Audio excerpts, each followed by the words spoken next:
Si mama naman is, isa rin sa nakapagpasaya sa akin na nakabili kami ng machine. Si mama kasi dati, nag-i-insulin na yun. So, isa rin yun sa masakit para sa amin na kami kasi nagtuturok sa kanya nun eh.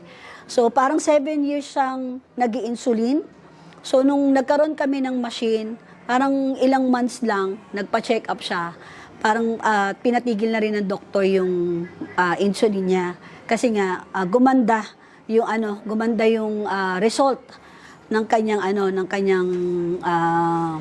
ng sugar. So, isa 'yun sa pinagpapasalamat ko na hindi na siya nag-i-insulin up to now.